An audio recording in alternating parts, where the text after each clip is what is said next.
नमस्कार बंधुरा जयंती रान्नाघरे तुम्हारे सबाइके स्वागत। और आज देखो टमेटो निয়েছি लाल लाल टमेटो और टमेटो दिए सस तैरी करब। और बाच्चारा तो सस खूब भालोबाशे और परिष्कार परिच्छन्न भावे कोनो केमिकल छाड़ा सस तैरी करब। এইভাবে তোমরা তৈরি করে বাচ্চারা খাবে, কোনো অসুবিধা হবে না। টমেটোগুলো মুখগুলো এভাবে ছাড়িয়ে নিচ্ছি, ছাড়িয়ে নিয়ে এভাবে জলে দিচ্ছি, পরিষ্কার করে ধুয়ে নেব।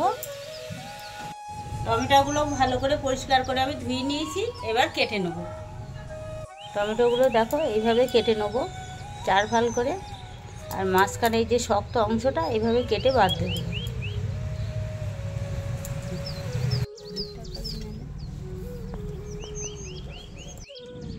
আমি কড়া বসিয়ে দিয়েছি, জালও ধরিয়ে দিয়েছি। এবার টমেটোগুলো দিয়ে দেবো কড়ার ভিতরে।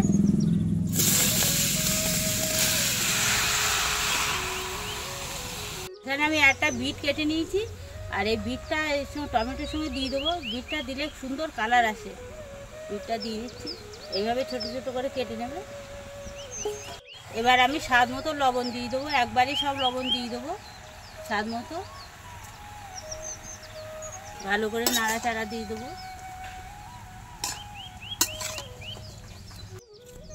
আমি টমেটোর সঙ্গে লবণটা ভালো করে মিশিয়ে নিয়েছি, আর এবার একটা ঢাকা দিয়ে দেবো সেদ্ধ হওয়ার জন্য। টমেটোটা আলাদা করে দেখি কত দূর হয়েছে, কতটা জল বেরিয়েছে। আমি এতে একটুও কিন্তু জল দেইনি, আর জল দিলে কিন্তু হবে না, আর বেশি দিন থাকবে না জল দিলে। খুব ভালো সিদ্ধ হয়ে গেছে। এইভাবে আমি টমেটোগুলো ভালো করে চেপে চেপে গলিয়ে নেব। টমেটোর সঙ্গে বিটটাও গলিয়ে নেবো এইভাবে চেপে চেপে। এইভাবে আর একটু ভালো করে ম্যাশ করে নেব। ভালো করে ম্যাশ করে নিয়েছি, আর এবার একটা ছেঁকনিতে তুলে নেব।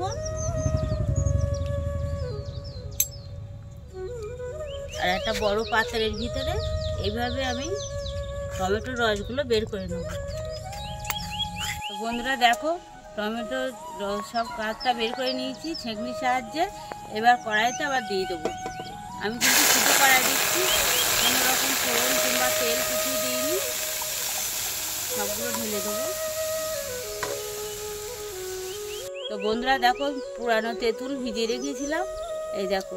আর একটুখানি তেঁতুলের জল দেবো, দিলে খুব সুন্দর একটা টেস্টি হবে। অল্প একটু দেবো। টমেটোটা ভালো করে ফুটে উঠেছে, এবার আমি এক বাটি চিনি দিয়ে দেবো। তোমরা চিনিটা তোমাদের স্বাদ অনুযায়ী দিয়ে দেবে। তো বন্ধুরা দেখো কত সুন্দর ফুটছে। এইভাবে আমি সেই জল জল ভাবটা কাটিয়ে নেবো। সস যেরকম হয় ওরকম করে রান্না করে নেবো।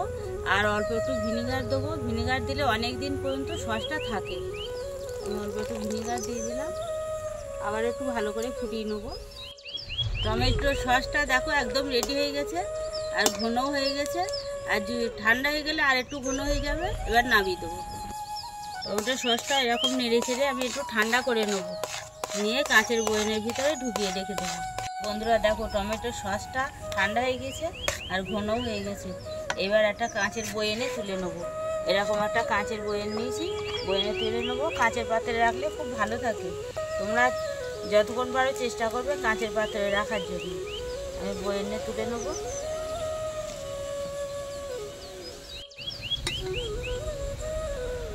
বন্ধুরা দেখো একদম এক বয়াম সস হয়েছে। এইভাবে আমি ফ্রিজে রেখে দেবো, নর্মাল ফ্রিজে রেখে দেবো। অনেক দিন খাওয়া যাবে। এইভাবে তোমরা বাড়িতে বানিয়ে খাবে, খুব ভালো লাগবে।